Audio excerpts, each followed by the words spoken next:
All right, so obviously the topic of today is just middleweight, super middleweights after Jermall Charlo fighting this weekend.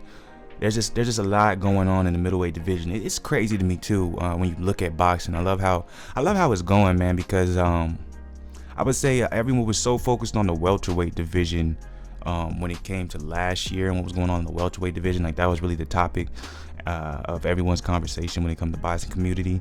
Obviously, with the Wilder and Fury fight happening, it switched over to the heavyweights towards the end of that year, and then ever since then, the heavyweight division has just been taking off. But I think as of recent, I still think the heavyweight division is the most exciting division at the moment. Even though a lot of people think it's like a 3-4 man race, but if you're really into boxing, you know there's a lot of names out there, like the top, I want to say like the top 12, 15, man, solid. But I think as of late, man, the middleweight division, super middleweight division, it's been very exciting, man. It's been very exciting, and I got to give credit to the Zone for that too, because I feel like the Zone, they signed a lot of, very excellent talent at middleweight, but they didn't really have a big name, and now they're kind of pushing them out there, and a lot of them are in talks for them. A lot of them are in that mainstream media and in talks, fighting people like Triple G and Canelo and things like that. Which what I'm speaking on here, which is shout out to Eddie Hearn. Eddie Hearn's doing a great job.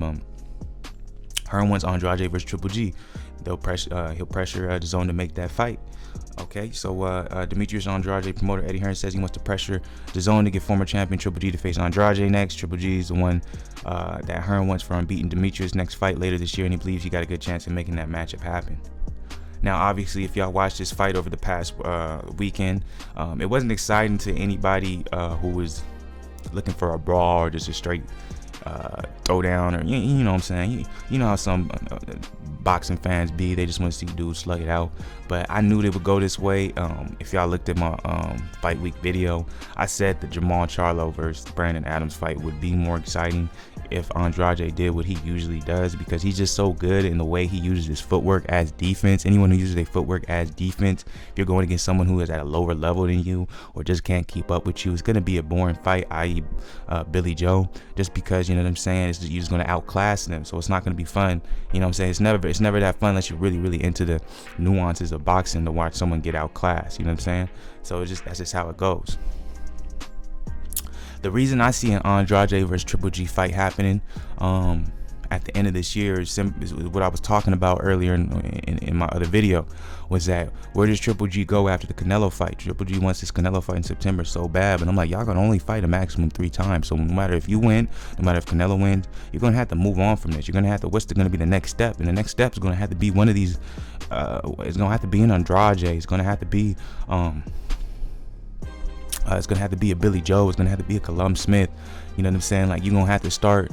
Like you gonna have to fight these guys, especially if you win. And now everyone's hunting you down. Now, see, if he wins, there's gonna be possibility they might make a 4th fight between them two. I would hate to see something like that. So that's why I think Triple G is fighting a uphill battle to get this W, because the only way he's gonna be able to beat Canelo is on a decision. He's probably not gonna be able to knock him out. And it's going to be hard to get a decision win over Canelo, especially in the space that he's a franchise champion. And if Canelo loses Triple G, we're talking about a 4th fight probably happening. How much money is going to be into that? So either way it goes, Triple G, you're going to have to understand, you can't keep ducking these names, unless, like I said, what does he do?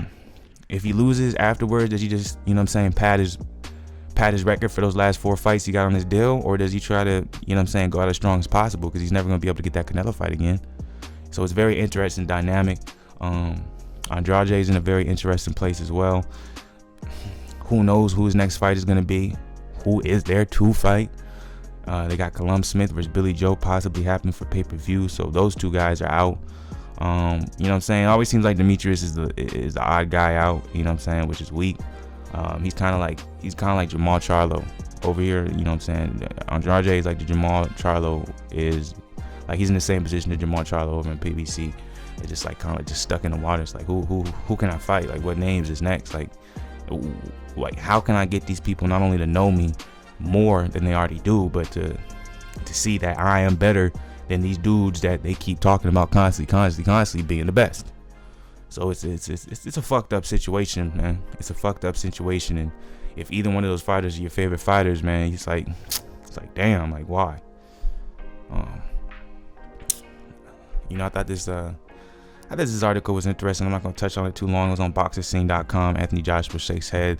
That claims he was relieved to lose. You know what I'm saying? When I heard that too, I thought that was crazy. I'm like, a competitor that Joshua seems like, you don't want to lose. As long as you know where you stand with your shit, good and bad, that's all that matters, Joshua said. People always going to interpret the story however they fucking want. As long as you stay true to yourself and know what you stand in your situation, you got nothing to worry about. Which I totally agree with, you know what I'm saying? So what's crazy is the only person who I heard putting out that narrative was Eddie Hearn. You know what I'm saying? Like, I watched multiple interviews where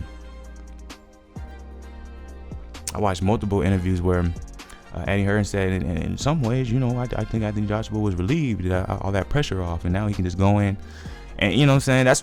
That's why I made a video a while back, and I don't think people really understood where I was coming from with it, where I was saying that, why is there just so many, like, after Anthony Joshua lost, Eddie Hearn had so many interviews, like, it was crazy, like 2 weeks in a row, like, he was just interview after Anthony Joshua's state of mind. Anthony Joshua, he did the post-fight press conference, and then, like, he did his little own thing on his YouTube channel, but kept it at that. But I just, like, it was just weird. I was like, why is Eddie Hearn speaking so much on this man's situation if he doesn't specifically know? And, it goes back to, what I'm saying, Eddie Hearn is the narrative man, narrative master. Y'all can keep disagreeing as much as you want, but just look at what he does for his fighters when it comes to when certain things happen. He does everything in his power to control the narrative in the media. He does, whether that's a good thing or it's a bad thing. That's just a fact. It's from BoxingNews24.com. Obviously, Joseph Parker fought this last weekend. He beat Lipia, 10th round KO.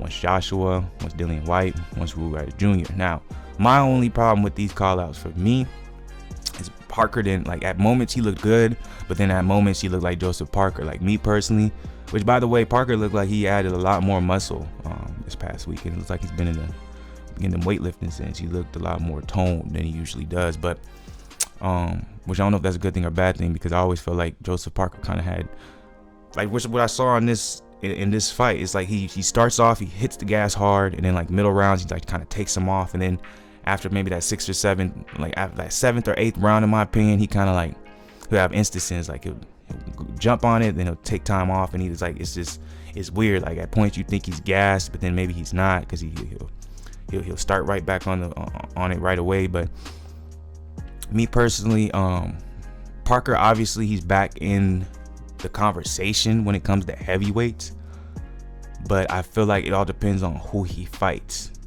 next, like how he puts in position the people he fights. And Anthony Joshua, I don't see him getting that fight, that rematch. The only way I see that happen is if Anthony Joshua loses against Ruiz.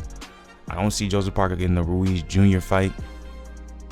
I do see Parker having a chance at getting a Dillian White rematch, or possibly against an Oscar Rivas.